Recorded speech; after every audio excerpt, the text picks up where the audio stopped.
Coming up, a Florida assistant coach is talking big, talking about national championships, and Florida fans are loving it. We'll tell you all about it next, right here on SEC Country Live.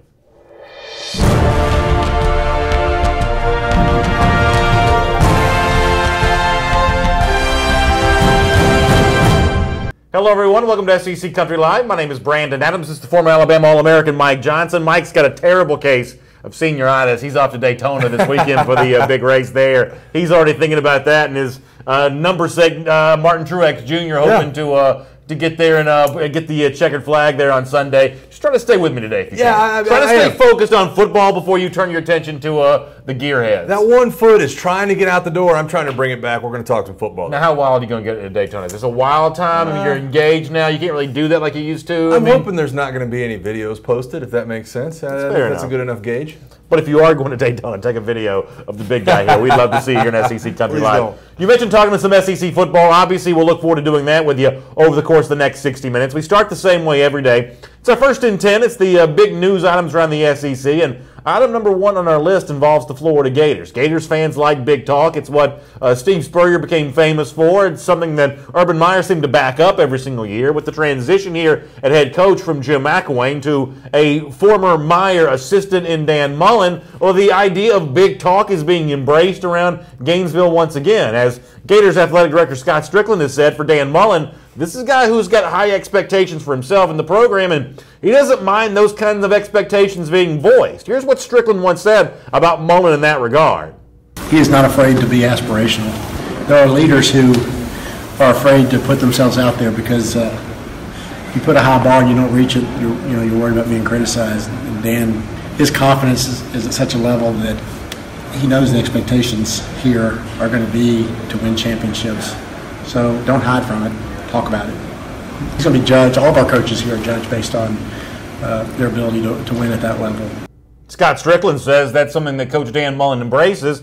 Mullen may not be the only football coach in Gainesville that feels that way, though. Some tweets by Sal Sunseri, one of the Florida assistants, have also gotten some attention here of late as well, including this one. Edgar Thompson tweeting out about the quote from the new Gators defensive line coach Sunseri. I'm blessed enough to have 3 of those on my fingers, and that's not enough when it comes to national championships. Florida fans like this kind of stuff, right? They like it when Mullen speaks this way, taking the division title banners down from the swamp. They like the fact that Scott Strickland wants to go down that road, and they like Sal Sunseri on this. Also, this is something that Florida fans really like. It's reminiscent of the Urban Meyer and Steve Spurrier eras, right? No, I think it's hilarious.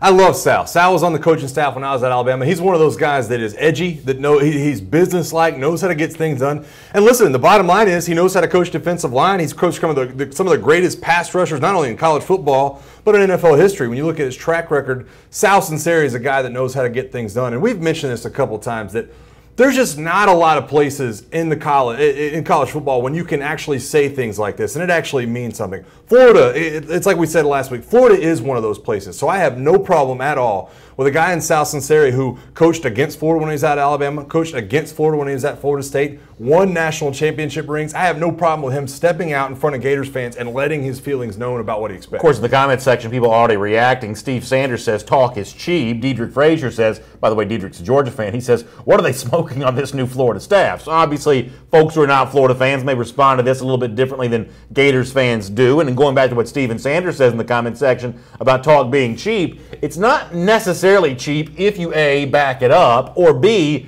don't back off from it even if things don't go well in 2018. Because what you can't do if you're Sal Sunseri or if you're Dan Mullen, Scott Strickland, spend the entire offseason talking about championship, go 6-6, and then say, hey, it's our first year, we got a lot of work to do. We're just you can't play both sides of the same coin that way. Yes, you can. Yes, you can. They're going to need time. I mean, there's no doubt about it. Dan Mullen's going to need time at Florida, but I don't think there's any expiration date on talking about national titles. You're not saying that you're going to win a national title this year. All Sal Sunseri is saying is that when he goes to a place like Florida, that he expects to win rings, and he thinks that highly of Dan Mullen. So we don't know what Florida's 2018 record is going to be, but let's assume for a second it is somewhere in that 6-6, 7-5 range.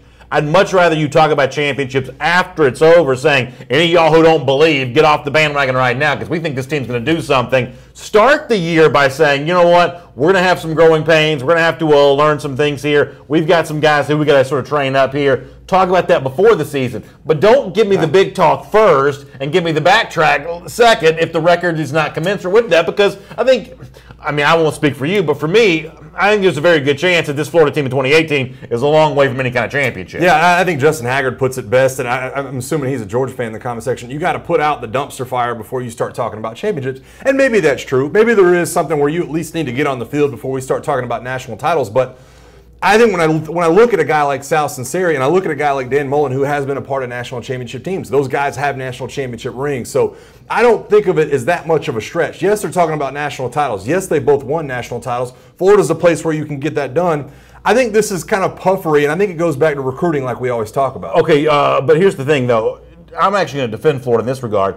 The idea of putting out the dumpster fire, I don't really think of Florida as a dumpster fire. I don't either. What I think of Florida as is just sort of an average team from a talent standpoint. It's not a dumpster fire, and that's why I think that championship talk, I'm going to be a little skeptical of that, because you can't coach your way to a championship. You can't try your way to a championship. You can only recruit your way to a championship. So this idea of I'm Sal Sinceri and I'm a great coach, I'm going to work these guys harder than they've ever been worked before. That's great. That'll get you to about the belt bowl. Well, no. Above that, you got to bring in some Tigers. I'm going to disagree. Because you say, you can't coach your way to a championship. You have to recruit your way to a championship. It's got to be both. It's got to be both. We've seen plenty talented teams that have absolutely coached their way out of having an opportunity to win a championship. I only think the reason I say that is because I look at a guy like Dan Mullen, like I said, and Sal Sinceri, and some of the other staff members they have assembled that know what it looks like and have that background and that pedigree where, hey, we actually have coached people to championships before and we know we can get that done. So I think it's got to be somewhere in the middle. It's got to be a balance. Joy Stripling says all Florida knows how to do is talk trash. But here's that one point where, now if you're a Florida fan, I want you to hear me saying this, because this is me coming to your defense. I've even got on blue today, which is, you shouldn't read anything into that. But this is me coming to your defense on this. Florida is a program that is sort of built on some of that kind of stuff in the way that very few other SEC programs are. Most SEC programs are a little more all business, no talk. Steve Spurrier was not an all business, no talk kind of guy. Yeah. Spurrier was a guy that built the Florida program on the back of a lot of brash talk. And to Spurrier's credit, he backed it up. So Sal Sinceri saying 3 national championships not enough, I got a lot more fingers. I think a lot of Georgia fans have a finger for him too, probably. But nonetheless, that stuff works better at Florida than almost any other school, because that's what the history of the program has been. All right, I do got to ask you about something, though. We got Trey Dukes in the comment section. Obviously, he watches your Dog Nation podcast. Earlier on Dog Nation, BA admitted that UGA unis are trash, and he said he wished we had unis like Ole Miss. Stop saying that kind of stuff. I didn't say that. Is it because of the shirt? Is it because the shirt's kind of got Ole Miss colors? Somebody said in the comment section today that I looked like I was supporting Ole Miss with the blue and the red. And what I said was, you know what? I kind of like Ole Miss. I kind of like the color scheme. And Trey Dukes has turned this into like some sort of personal vendetta against the Georgia uniforms. You'll never hear me speak ill of the red and black. You guys are cracking. I think anybody looks classy in red and black. Yeah, well, that's your own opinion. That's good enough for me. By the way, I am over on YouTube page again today. Yeah, Mike's checking you out on YouTube. So y'all hang out with Mike over there on the YouTube, and of course I'll keep my eye on the Facebook stuff. And well, listen, y'all know how it goes in the off season. We take a lot of comments. So if we miss yours early, we'll try to scroll back and get to it throughout the program. The thing that you and I try to do is, this is not TV. We're not, like timed to the minute here. We try to do a loose, casual show. We try to have fun, and honestly, bringing a lot of comments into the discussion this time of year is a part of that. Yeah, I feel like I know so many of you guys now, because we have been doing the show almost a year, and it's like I actually take what a lot of you guys are saying in the comment section. I actually like to talk about some of this stuff. Let me hit one more comment and we'll get ready to move on. All right, Hoyt Bush says Florida's an all-over, all-jam-up program.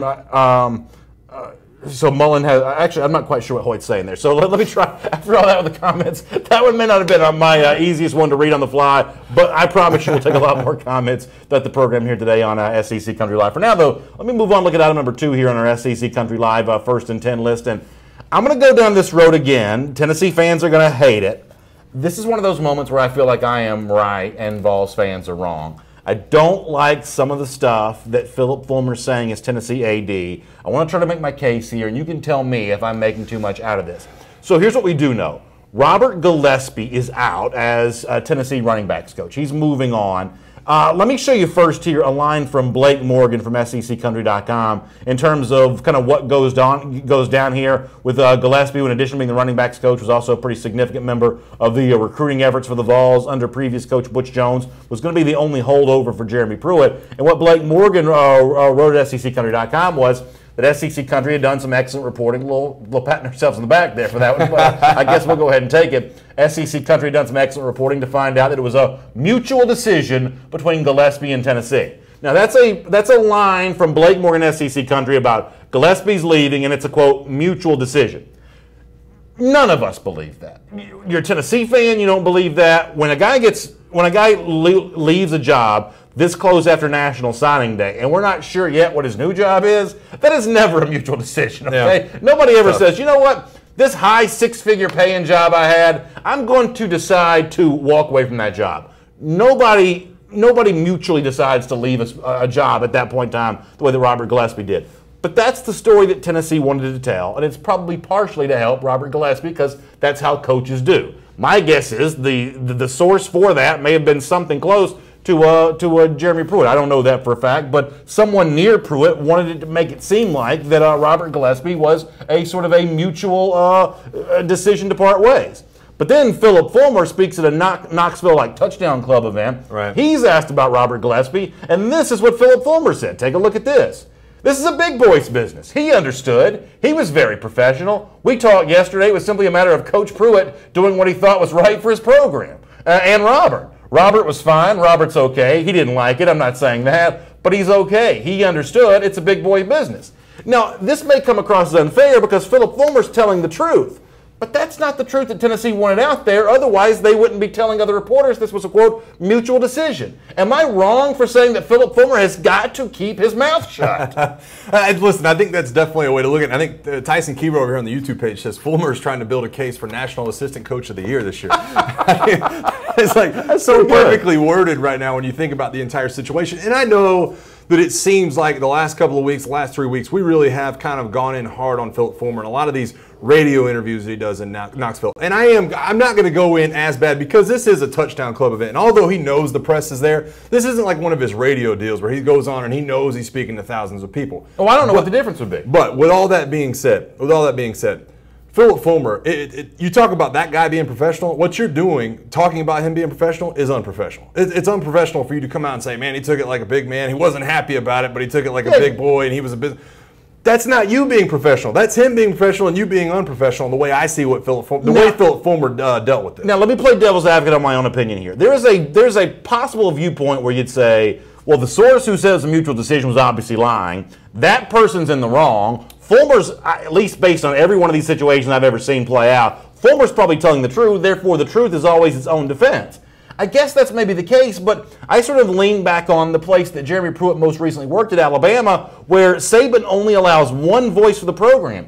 He doesn't ever allow his assistant coaches to speak. My guess is if Greg Burns started speaking on behalf of the Alabama program a bunch, Nick Saban would lose his mind. Yeah, no, I completely agree. And that's the kind of micromanager that Nick Saban is. He likes to have one voice coming out of there. That's just not what you have at Tennessee. And I think the reason I give Philip Fulmer a little bit of benefit of doubt is because I loved what he said during the rest of this. I don't know if anybody else saw the rest of this kind of press conference he was doing. He was like, listen, there's no fluff when you talk about Jeremy Pruitt. He is about recruiting and he is about developing players to the best of his ability, and that's what he's going to do at Tennessee. That's why I look at the rest of it and go, why did you have to talk about this Gillespie situation? Why did you have to go out there and say he handled it professionally and he moved on and understood it like a man? It just seems so out of context for the message you were trying to deliver and moving forward. And please make it clear what I'm saying here. Fulmer indicates that he had been fired, and that's not what Tennessee wanted its message to be. And that, for me, is a little bit of a problem. Robbie Eversole in the comment section, let me scroll down here and get Robbie's comment, says, what are you laughing at? Man, you guys in this YouTube comment section are getting at me right now. We got a Florida fan on here, Hardwired something, says, don't sleep on Florida. Tyson Kiever comes back and says, so long as they keep playing at noon, nobody will be sleepy watching those Florida games. That's pretty good. Robbie Eversole says, Philip Fulmer's got a great opportunity to do something amazing at UT. They have tons of money on the Hill. Number 2 wealthiest program in America behind Texas and in front of Alabama. He needs to play his cards right because the Vols will turn on their own in a New York minute. Roll Tide. Robbie, I believe, is 100% right about that. Now, the Roll Tide makes it impossible for Tennessee fans to agree with him. But you better believe that what I'm saying about Fulmer now, if this thing's not going well in 6 months, Tennessee fans are going to be saying this about Fulmer too. They've turned on him before. They've turned on him like twice before. This idea that they are not going to turn on him if all of a sudden they feel like there's some disharmony between the coach and the athletic director. I think Robbie's 100% right about that. I agree with him. And you talk about it. I think Tennessee fans give Philip Fulmer a lot of benefit of the doubt, and they should. He's a Tennessee son. He's a national championship winning coach, but you look at the model that they've brought in. They've brought in Jeremy Pruitt, who is a Nick Saban type of guy. What is Kirby Smart doing? He shut up all his assistant coaches. Nick Saban shut up all your assistant coaches. Jimbo Fisher, I believe, does the same thing now at Texas A&M.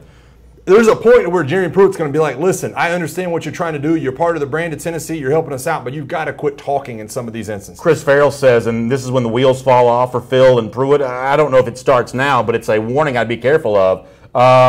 Michael and Michelle Tankersley says Fulmer needs to know how to be more tactful when speaking on things like that. I think if you're Jeremy Pruitt, you feel that way. Now, as I said, you may be the kind of person that values Fulmer's language, which is probably the truth, more so than Pruitt's, which is probably a little bit more sort of spin zone PR type stuff. But if I'm a Tennessee fan, I'm not so much concerned about the truth and what's not the truth. I'm concerned about the vision for my program and who gets a chance to execute that vision, who gets a chance to sort of be the architect for that vision. Is it the coach, Jeremy Pruitt, as the athletic director? You don't see a lot of SEC programs led to great success by their athletic director. Well, and my question moving forward is, this is a problem under Jeremy Pruitt. How long until Jeremy Pruitt tells him that this is an issue? You know what I mean? Like, sure. Yeah, how soon do you want to step on your AD's toes and be like, hey, listen, I understand, but I know you're my boss technically, but you need to let me kind of deal with these situations myself. Cliff Nelson says Fulmer's the uncle at the family reunion nobody hugs or speaks to. I don't know about that. I mean, I think that he's probably a pretty good guy. My thing on him is he's just a little bit, I don't know if it's zealous or overzealous, but this is a guy who really wants a job. Yeah. He really wanted to be AD before. I don't think he'd mind, I think that he goes to sleep at night fantasizing about Barry Alvarez at Wisconsin, who got to slide in as an interim coach again back at his old spot in Wisconsin. You better believe that Philip Fulmer, in the back of his mind, sort of like a drawer in his desk, has a plan ready just in case it doesn't work out with Jeremy Pruitt, that he gets to rush back and be the on-field savior for Tennessee. I promise you that thought has gone through his mind. And Bo Montgomery said it a minute ago. He said Fulmer's going to pull a full-on Bill Snyder and take his team back. And that is kind of a curious, obvious scenario. Honestly, I don't think Philip Fulmer wants anything to do with that. But I think he'd be lying if he said it never crossed his mind about getting back into coaching. Absolutely. If I'm a Tennessee fan, I am very nervous about all of this. Speaking of nerves and anxiety, something that Alabama fans should maybe be a little worried about. That was the subject on the recent Alabama podcast for us here, SECCountry.com. Ryan Fowler does a good job of hosting that. He brought in the scout, Chris Landry from Landry Football, to talk about the situation of the Alabama Crimson Tide. And on the subject of replacing a lot of coaches, including Jeremy Pruitt now at Tennessee, Chris Landry thinks this is among the most serious and significant challenges that Nick Saban has ever faced as Alabama's coach. Here's what Chris Landry told our Ryan Fowler about that. It's going to be a lot more challenging, and ideally, if you had 2-3 position coaching changes, you'd ideally like to have the coordinator stay or vice versa. Definitely a big challenge. There's no doubt about it. He's in a situation that's very, very difficult and challenging because, again, you've got the complete side of the ball there. And let's also look at, the offensive side, too. There's a lot of changes, and there's no question it'll be interesting to see how they're able to transition. It's probably the biggest challenge that he's had since, he's got this program rolling at, the championship level year in and year out. I want to let you hear a little bit more from Chris Landry here as well for a little context on this, both in terms of the coaches that are leaving and all the talent off the defense side of the ball. It may be a challenge, but Landry still likes a lot about what he sees at Alabama. Here's a little more from him on the Alabama podcast with SEC Country. I think it will be a challenge, and it will be, a step back, no doubt. But what does that really mean? Does it mean that they're still good enough to win the conference? I think it is. I mean, I still think they're the best team in the West. So is this a something or a nothing situation? Is this something that Alabama fans ought to be worried about, or is this a track record for Nick Saban built up over the course of the long haul that, not having Brian Dable, he was only there for a year, but not having an experienced offensive coordinator, not having the defensive coordinator in place that's been there for the last couple of years, that we don't worry about that kind of stuff because we've got Saban, or these are significant departures that could impact what you see on the field? I think this is, in my opinion, this is a something situation, but I'm going to go out in calling it a something situation. I'm going to say it's in the past. I'm going to say it's a situation that's in the past. It's a something situation for me, and it definitely affected the way things went on the recruiting trail this past offseason. And I think a lot of that has to do with why the changes were made. I think that Saban looks at some of these situations, hey, you know what? This guy right here on his way out might not be a guy we fight for that much. Might not be a guy that we offer the big raise to in order to get him to come back in some of these situations. A lot of these coaches, they did. They headed to the NFL. I think at least 3 or 4 of them headed off to the NFL and took jobs like that. But I think if it is a something, and I am going to call it a something because they did take a little bit of a dip in recruiting, I think it's something that Nick Saban has the ability to move past. I think it's an issue, and I think obviously you're going to ask those questions. If it happens again next year, it's going to be in panic mode. But I think it's something that I feel comfortable that Nick Saban's been able to deal with. So as a Georgia guy, and I think I speak for the other 13 fan bases that are watching our show right now, there's an element of this that's really irritating because it's sort of the opposite of rat poison, and I don't want to give that to Alabama, right? I don't want to give the thing of, well, let's see y'all go out and do it with 2 new coordinators. I don't want to give that kind of motivation over to Alabama. Let's see you go out and replace Minka Fitzpatrick and everything else. You realize, let's see this. This feels too much to me like the kind of thing that Nick Saban's going to be able to use to his advantage. Coming up with a laundry list of quotes like this for all the reasons people think they can't do it. Even in that case, Landry doesn't pick against them, just says it's a challenge more significant than the ones that Alabama normally faces here. But this feels like the kind of thing that Saban can sort of spin to his advantage here. So from that standpoint, as sort of a partisan SEC fan here, I find myself not wanting to give that slack over to Alabama. Yeah, that's fair enough. I understand that, and I think that there's going to be guys like Chris Landry that point to it as being an issue, though, and I don't think you can talk about the fans' reaction to what's going on.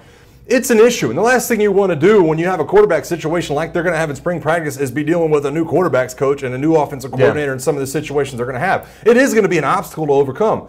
But I think how many times we talk about recruiting being a huge part of what's going on, I think that Nick Saban, in his own opinion, likes some of the guys on the recruiting trail a little bit better than the ones they lost. That's interesting. Brandon Hess in the comment section says, Alabama is still loaded, and he gives you all caps for the word loaded, but everyone else that is somebody is catching up. And how about that as a point here for a moment?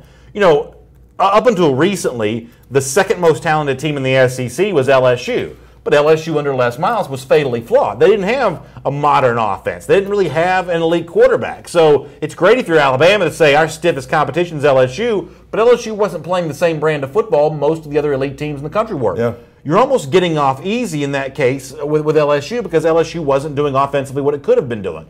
But now Alabama's chief competition in the SEC would seem to be coming from Georgia, would seem to be coming from Auburn. Now, we don't know yet if Georgia and Alabama are going to play this season, but we do know Georgia and Auburn are going to play. Auburn's got a really good quarterback in Jarrett Stidham. Auburn's got a pretty talented roster overall. It's a style of play that has been proven to cause Alabama to have a little difficulty from time to time. So is Brandon Hess's comment actually correct that the issue is not so much what's happening to the Alabama for the negative, but the fact that the chief competition of the SEC, teams like Auburn, teams like Georgia, are getting better in a way that just causes Alabama a little more trouble? It's definitely possible. And listen, I don't think there's any doubt about that when it comes to Georgia. I don't think there really is any doubt about that when it comes to Auburn. Auburn has made a case to be one of those teams every year on Alabama's schedule that you really worry about. And it's not something, to be honest with you, before the season started last year, I wasn't worried about the Auburn game against Alabama. And they came out and showed me wrong and absolutely dealt with an Alabama football team that would go on to be national champions. So I do think you take pause, but I think there is a way of looking at it that says, listen, Nick Saban's kind of rode the wave. He's a big reason that Les Miles is out of a job, a big reason why Kevin Sumlin's out of a job. These are good football coaches, and you know what? He's been able to beat a lot of them handily. James Perkins in the comment section says, the only problems at Alabama is they're running out of ideas for national championship rings. Is it really that? Is it really that? I don't know if I have any follow-up to offer on that one. The long road ahead starts now, and it's on to 2018, like I said. Bradford Williams says Saban's going to retire next year. I sort of think that Saban's going to keep coaching as long as Tungo Vailoa kids are sort of cycling through that program. I feel like he's going to hang around through the. I feel like he's going to hang around through the Tungo Vailoa years. the Tua remaining eligibility. Is it Talia? Talia, yeah. Talia. Yeah. Talia's coming in there in all likelihood. I will say this though, I think that no matter when Nick Saban does it, no matter when he hangs up the coaching shoes, I think it's going to be shocking. I don't think there's any way for him to kind of ease into retirement. I think when he does it, I don't know if it's going to be 3 years from now, 5 years from now, 10 years from now, but when he does it, everybody's going to be like, oh my God, I can't believe he's doing it now. So this is not a joke. I don't mean to sound morbid here, but it almost sounds like you think something's going to force him into retirement, that he's not the kind of guy that would ever choose to go out on top of, hey, he doesn't get any more perfect than this, national championship, I'm stepping away. It sounds like you almost think that someone's going, or some sort of life event would make him have to do that. No, I actually kind of feel the opposite of that, to where I don't think, it's not like he's going to say, well, the team's loaded. The team's not loaded this year. I'm not going to come back and coach this team. I don't have, I think it's going to be something where he's still going to have a team that's set up to make a run at a championship, and he's going to step away. And everybody's going to be like, man, I can't believe he stepped away with all that talent on the field. But I think it's going to happen. It's going to be shocking at some point. Let me ask you a quick question on this subject, and then we'll move on to something else. But I don't mean to meddle here, but when it comes to Miss Terry, his wife, does she want him to retire? If she asked him to retire, would he retire? I mean, where does she fit into all this?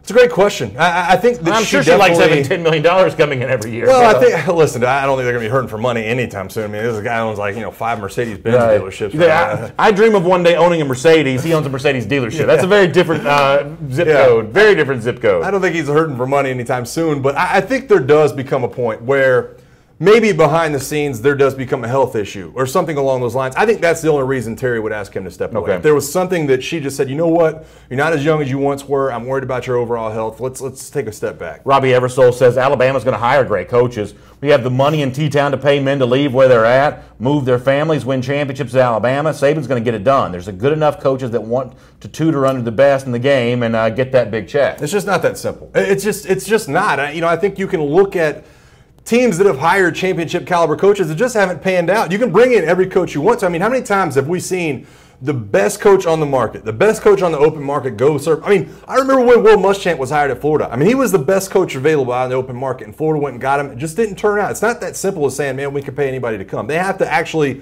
understand recruiting, not only in the SEC, but in the state of Alabama. I'm going to talk Auburn in a moment. Let me get Esteban Esteves' comment, though, because it's pretty interesting. He says, I'm calling it. Saban's out in 2 years. Either retirement or move back to the NFL. This is the first time he's been without both offensive and defensive coordinator in the same season.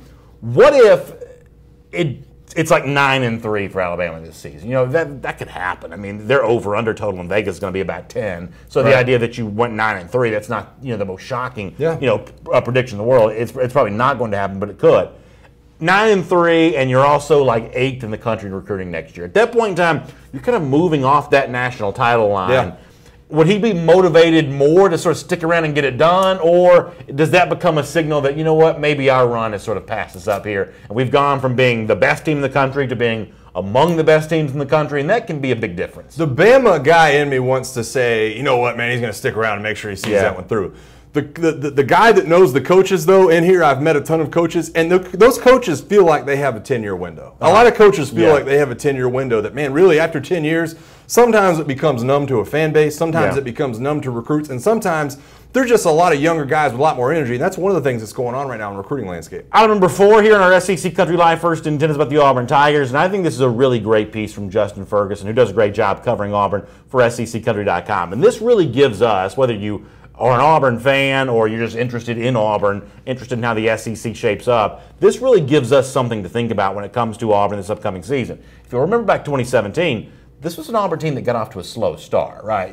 Struggled offensively against Clemson. Even some of those sort of cupcake games early in the month of September. This was not Auburn blowing doors in those teams. This was Auburn not really churning out the yards and points the way we would have expected. Justin Ferguson thinks, though, with the experience, including at quarterback with Jarrett Stidham, that kind of stuff should not be an issue for Auburn in 2018. Here's what he wrote about that recently at SECCountry.com.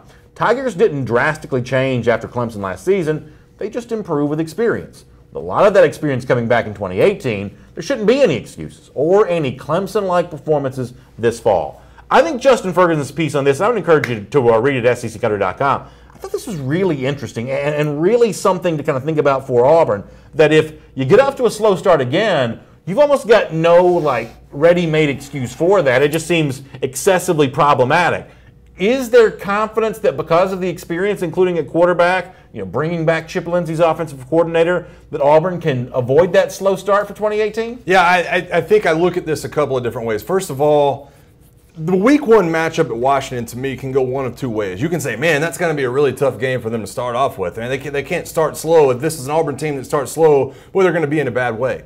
I also can look at it to where, and you see coaches that are starting to dive into these big opening weekend games because they can deliver the message all offseason. There's not a way to ease into that season when that schedule starts. When you have Washington and week 1, it's going to be a top 5 team. Gus Malzahn can walk into these winter workouts. He can walk into the summer sprints, summer conditioning, get in the huddle in spring practice and be like, there's no doing that this year. We cannot sleepwalk into this schedule. We will get our butts beat by Washington when we get to Atlanta. And so I definitely think, obviously, you have those concerns as an Auburn fan. I won't speak for Auburn fans, but I think when you look at some of the things that happened early last year, you kind of eased into it.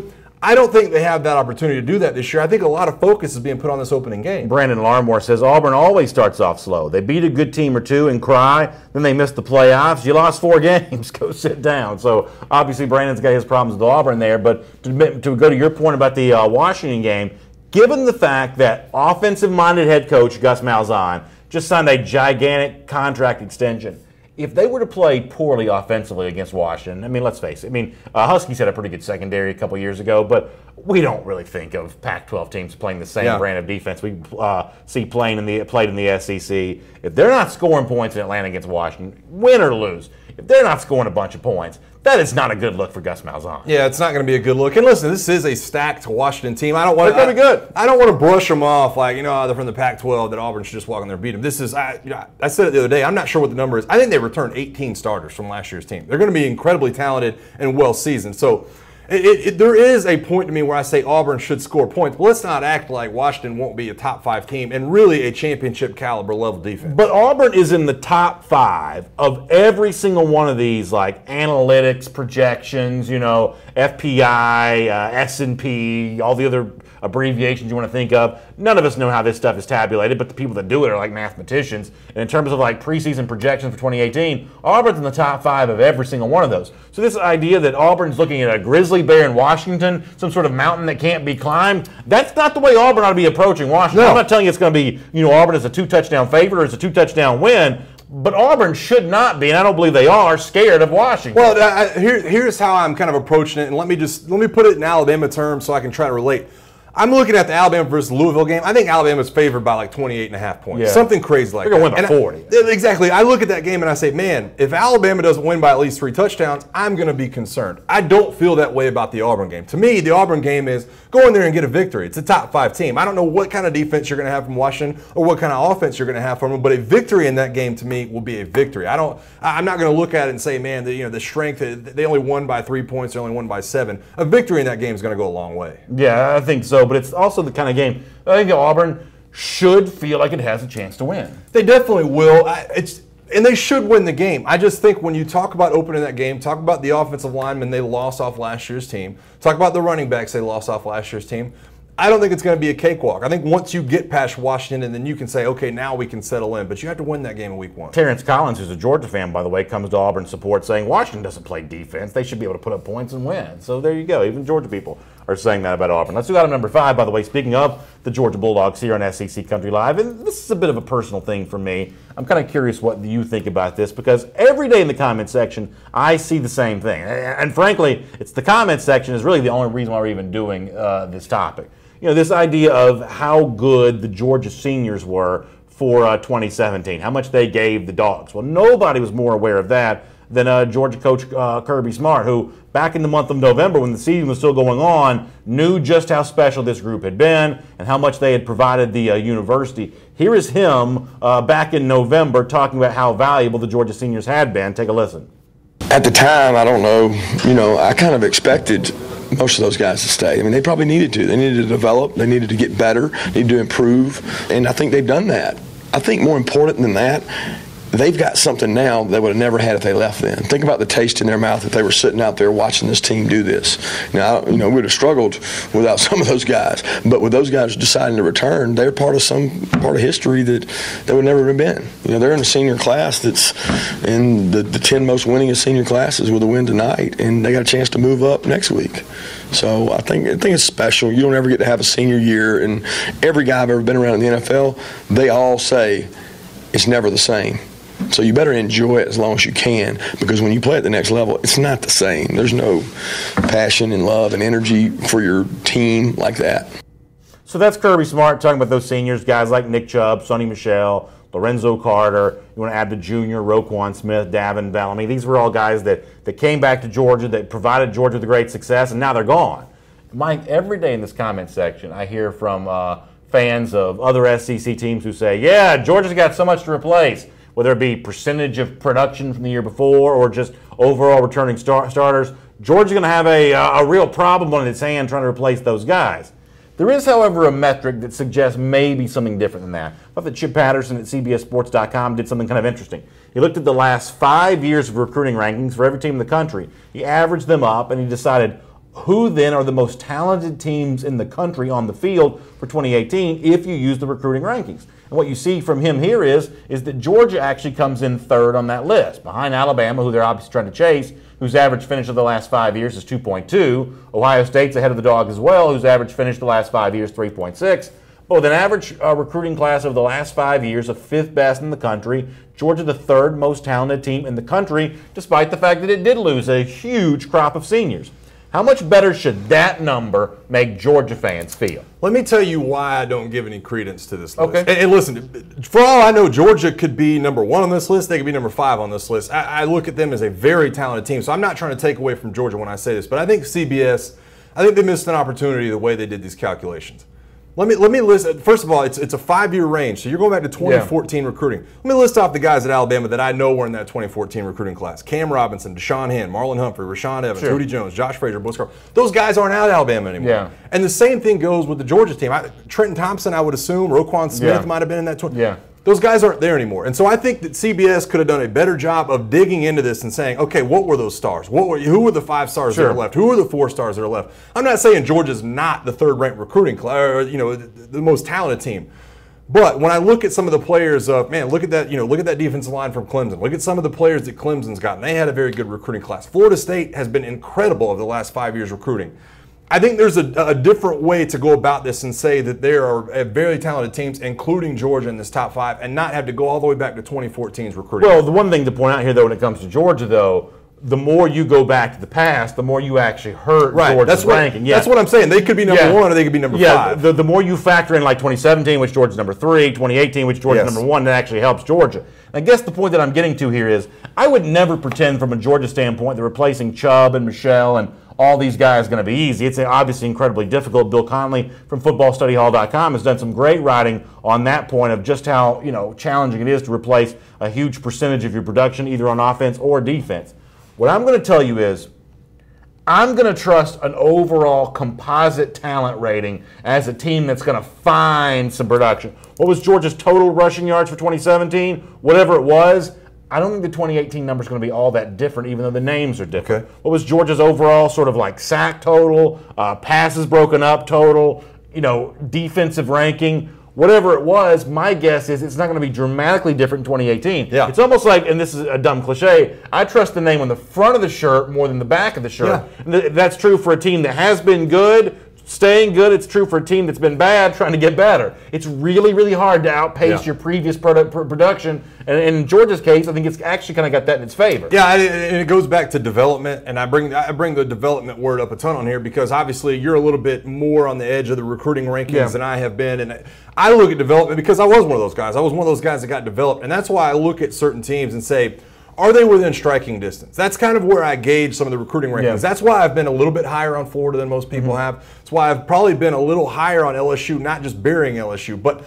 I look at a team like Florida, and listen, it played out in the Big Ten. You saw Ohio State there with the second-ranked, obviously, team. How did they get beat by 31 against Iowa? I mean, like, you're in striking distance with some of these teams. And so I just don't take it as being a biblical episode that we go back to 2014 and, these things waver. I think that I want to see what the returning starters are. I want to see what those guys are doing on the field. Well, the best formulas, and the FPI for ESPN does this, the Bill Connolly stuff does this. It's just a lot harder to do. But the best formulas actually take a mixture of your recruiting rankings with your returning production. Because obviously you'd love to have the number like what Alabama has been, good at is having the number one class, but also having a bunch of guys coming back. Well, obviously you can match both those things. Yeah. At that point in time, you're essentially unbeatable. Most people are sort of one or the other. That's why I pull up teams like a Clemson. Clemson obviously they're right around 10 for most of the time until maybe the last couple of years in the recruiting rankings. So but they've developed those players and they've shown on the field the ability to be good. Here's the other thing too, and like you said, I'm kind of obsessed with the recruiting rankings from time to time.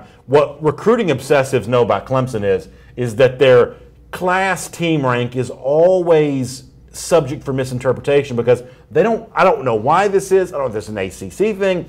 They don't sign that big of a class. Like they sign like 20 guys the most. Yeah. You cannot be the number one class in the country by signing 20 guys. Right. You just can't. So they're like 8th best, but the 20 guys they sign are usually all very high 4- and 5-star guys. So they're signing mostly elite players. They're just not signing 25 of them the way that Georgia and Alabama and teams like that are always trying to do. I don't know if they just play nicer in the ACC or what, but they sign really good players, but they just don't sign nearly as many of them. No, I agree with you, and that's why I started off by saying, I don't want this to sound like I'm coming at UGA and saying they're not the 3rd highest ranked team. They very well could be. They could be higher than that, in my opinion.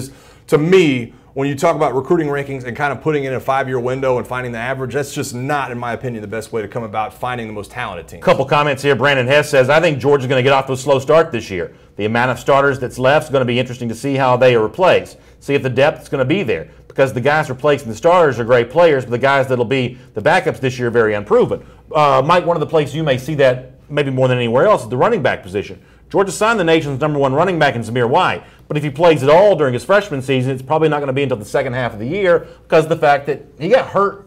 His high school season came to an end early back in the fall because of an ACL tear. The thought here is he could play by, like, say, second half of 2018, but for the first half of that year, if you're looking for that Sony Michel, Nick Chubb combination, someone to pair with DeAndre Swift, the spot of who that's going to be, that is very much up in the air right now. I definitely think it is. And I almost think you're doing him a disservice at that point. If he's already set out half the year, let's let him get fully healthy and come back at it. You signed other good probably gone in 3 years. Well, I'm saying you already signed good running backs. You already signed good running backs. And it's hard for a running back to be gone in 3 years. It happens, but it's hard for that. Georgia's not redshirted 5-star running back. Georgia redshirted if he sits out 7 or 8 games, you're telling me they're not going to let him go the rest of the way? Look, here's the thing. And I know that not everybody knows the history like this. Georgia redshirted Noshawn Marino in 2006. In 2007 and 2008, he played like a bulldog, and he was gone. He only played at Georgia for 2 years. They set him on the bench for a full year, didn't play him at all. Georgia as an institution is never redshirting a 5-star running back anymore. Yeah, listen, played like a bulldog, kind of tongue-in-cheek right there. I guess so, yeah. He played like a bulldog. But, you know what I mean? He was just all over the place. But at the same time, to me, I've seen it come out the other way where sometimes the running backs do step in. I just think if you're going to sit him out 7 or 8 games at that point,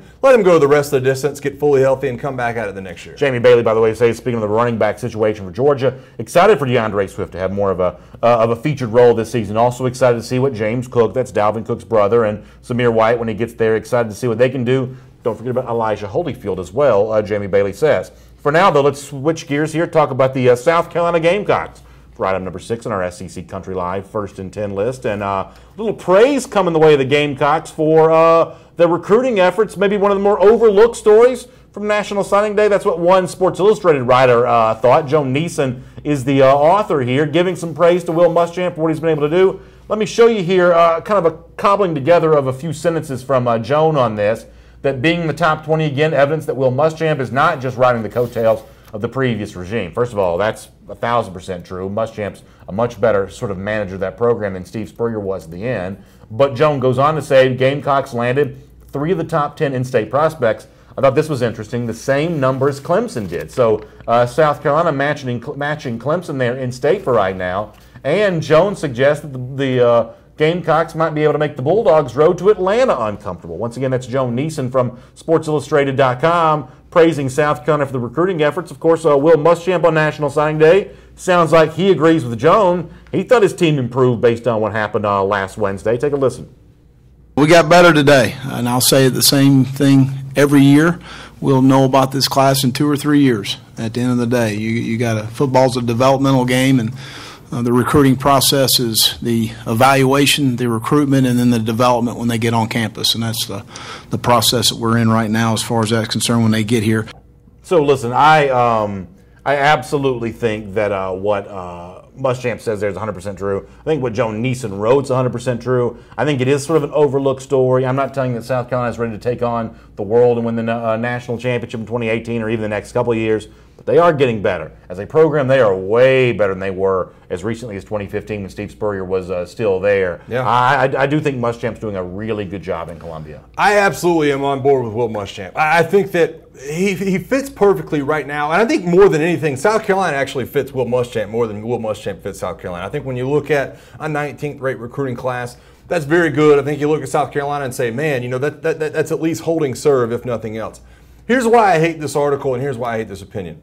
This is like it's almost like something you go into politics. Boy, I'm going to handpick my arguments right here because I'm going to make it sound really good to make my argument. Clemson might have got 3 of the top 10 recruits in South Carolina, but they got the #1 recruit in like every other state. Yeah, but that's not fair. Come on. Why not? Why is that not fair? Because South Carolina is a fairly talented state. It is small. It's got 2 major programs battling it out there. The assumption would be that South Carolina is way ahead of, that Clemson's way ahead of South Carolina in state. That probably is true. But you're right. Can you spin that number? You probably can. But it's not insignificant to say that for a program that has been the playoff, 3 years in a row, won a national championship 2 seasons ago, that they actually sort of matched them in terms of top 10 talent in South Carolina. That number kind of jumped off the page to me. And yeah, maybe it's all spin control, but I mean, it's not like Joe Neeson's from Columbia. I mean, right. I feel like that's probably worth praising Carolina for. Fair enough. And here's another reason why I don't like this argument. And it's like I said, I like what Will Muschamp's doing at South Carolina, but the fact of the matter is, in a transition year, Florida still finished ahead of you.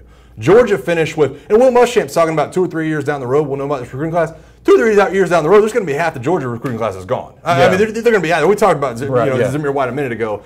You can't wait 2 or 3 years and say, man, we're going to know about that class. Now, I think that is the way you have to go about things at South Carolina right now. They obviously don't have the top-end talent where you say, man, we don't have to develop these guys already right now. But South Carolina fans, the ones I know, you gauge yourself off Clemson. You gauge yourself off what's going on in the SEC East. If you really want to get to the top, and Joe Neeson really wants to call them winners on National Signing Day, then I think you have to gauge yourself off what Clemson's doing, Georgia's doing, Florida's doing, and the rest of the SEC East. And to me, South Carolina just didn't stack up to say, man, what a great day. But South Carolina is never going to have a better recruiting class than Florida, ever. I mean, I would dare say it's never happened, never will happen. I mean, Florida is supposed to be recruiting giant. Now, they're celebrating being 14th, 15th best this year, but normally Florida's supposed to be recruiting giant. It's being so much better than Tennessee. That's the underrated part. That's true. That Muschamp is an experienced coach, a guy who's been around the block a few times, really dusting Tennessee. And in the future, Carolina and Tennessee are going to be going a lot of the same players. Like J.C. Horn was a Tennessee commit. Yeah. Now he's in Columbia, South Carolina.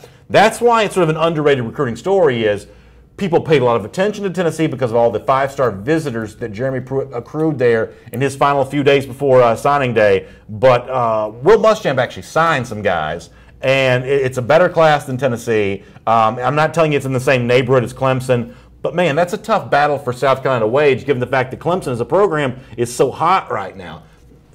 Quietly, sneakily, Will Muschamp's doing a pretty good job. And I still think that. I think Will Muschamp's the right guy for the job. I would almost rather you point to the Tennessee thing. I would almost rather you point to, man, he got some guys at spots that they really needed to get better in for the upcoming season or, a couple of seasons from now. Boy, he really signed a signing class that really molded to their needs really well. I think that's the positive you can take from South Carolina's effort this past year.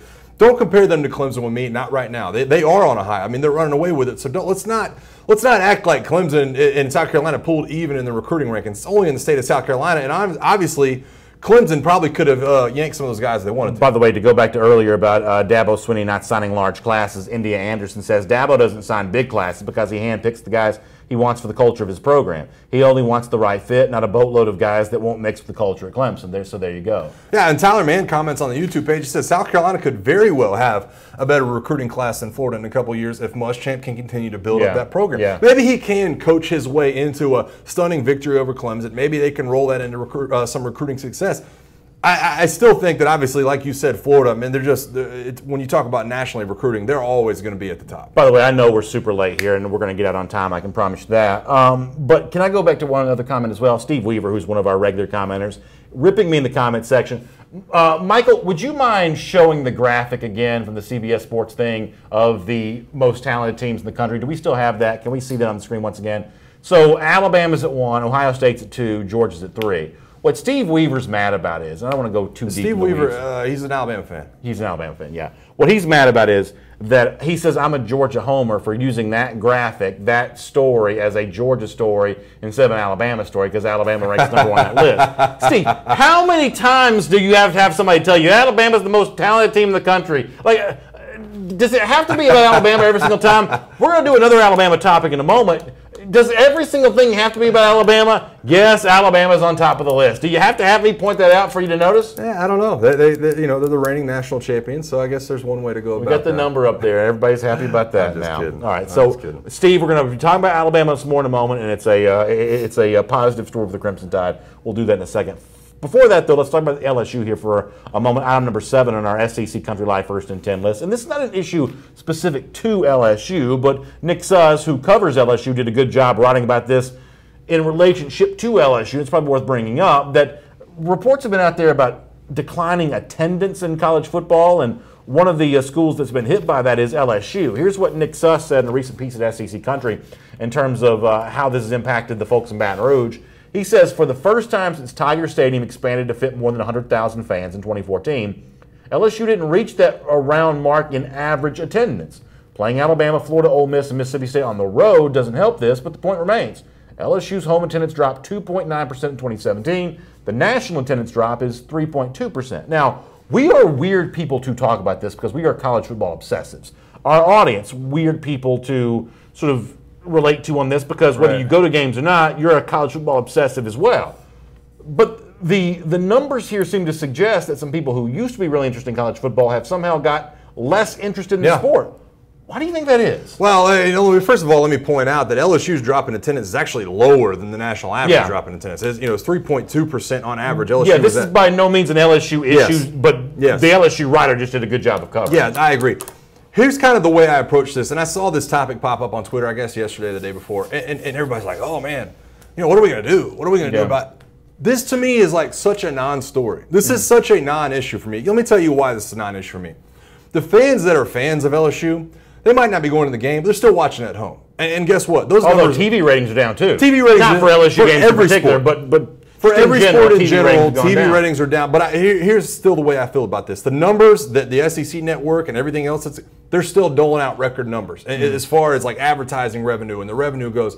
So I look at it and say, man, maybe you're losing a little bit, 3% in ticket sales, but you're still getting kicked back off all the money you're making through TV. I don't think this is evidence that fandom is dropping. I think this is just evidence that people aren't showing up to the stadiums like they used to. And a 3% dip to me is just not a big deal. So here's two things I'd keep in mind here. On the one hand, LSU played Troy this season, despite the fact that it lost. That's not a game that LSU is supposed to be playing. Every SEC school's got at least a couple of those. I think those are becoming games that are really difficult to market. These imbalanced games of gigantic program against little sister of the poor. People don't want to see that anymore.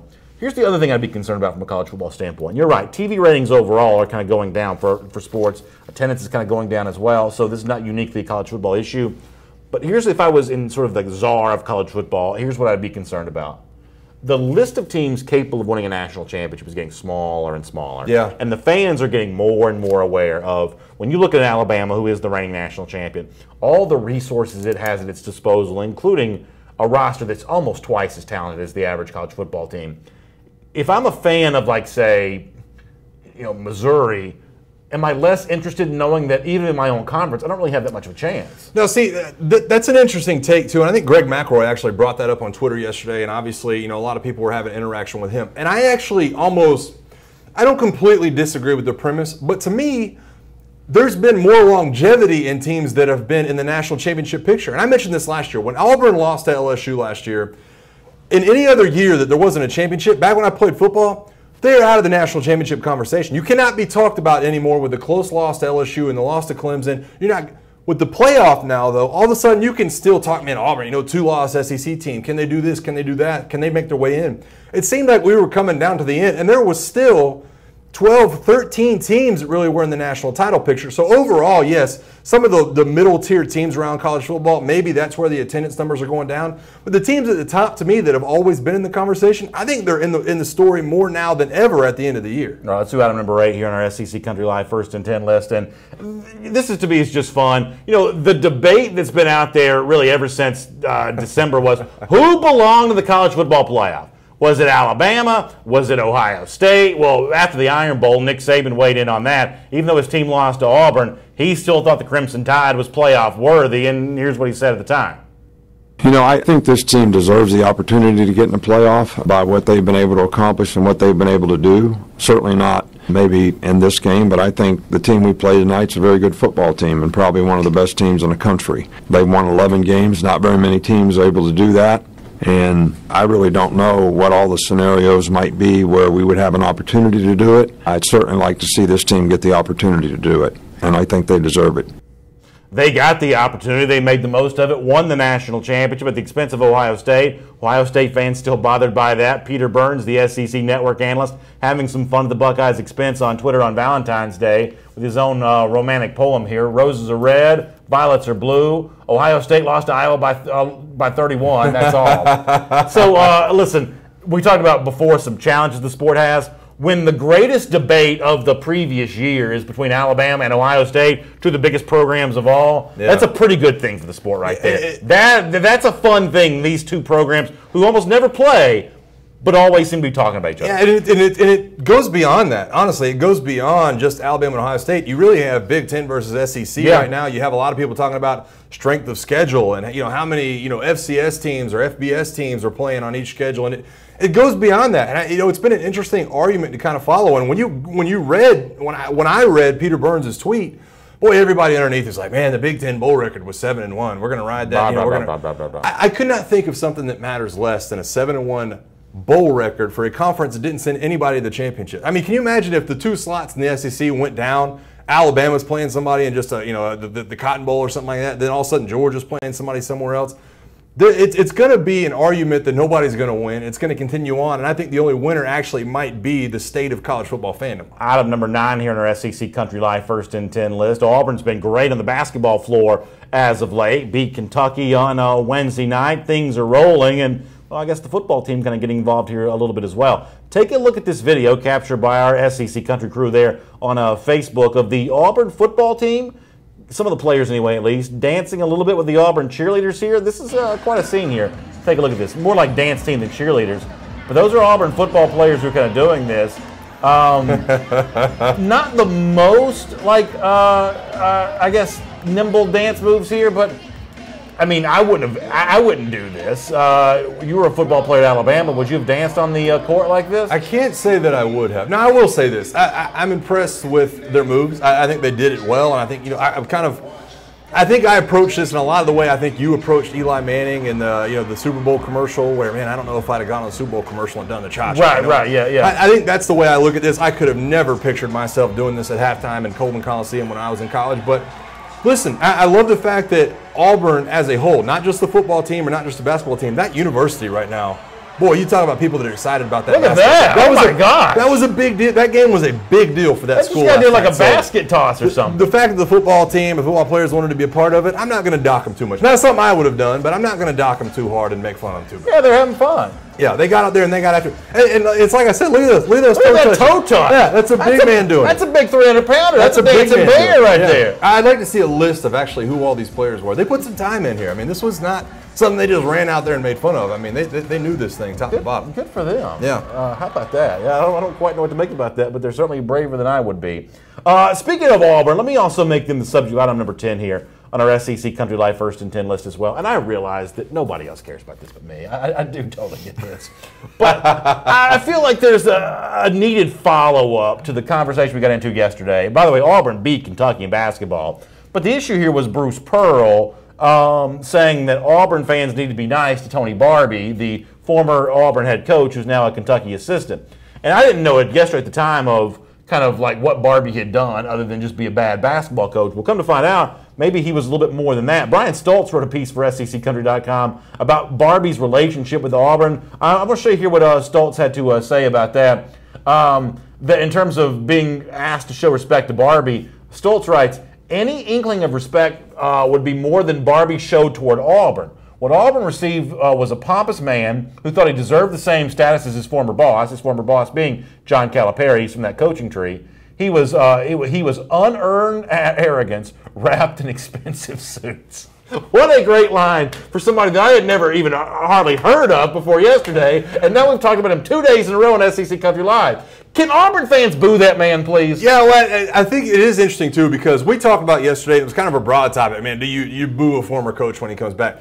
But there is some intricate details you have to look at. I mean, Alabama fans, I played for Mike Shula. I mean, I don't think that Mike Shula would get the same reaction as Mike Price if they walk back into Alabama Stadium. That's a good point, yeah. This is two different guys. Booze, yeah. Two different guys in two different situations. And so I guess it does make you not look at it and just wrap a blanket around it. I think here's my point, though. Bruce Pearl's a good coach, but he has brought shame to Auburn University with some of the off-court stuff. Yeah, well, I think he's got a lot more pride now than shame. I mean, they are rolling right now. So yeah, but listen, they are also the butt of every joke around the country. Auburn fans have supported him through all of that. And as a favor back to them, he shows support for their disgraced former coach more so than he does for the fans who support him. I got a problem with that. Oh, no, I don't see it that way at all. Listen, they're going to be a 1 seed. The Auburn fans, they're not going to be a 1 seed. Winning cures all. Winning cures all. All they care about is being a 1 seed right now, and I respect them. They're a great basketball team. Well, there you go. That's the nicest thing that Mike's ever said about Auburn. All right, so here at SEC Country Live, we're always looking to close the show the same way every day. You may have seen this video. It's our champion of life for today.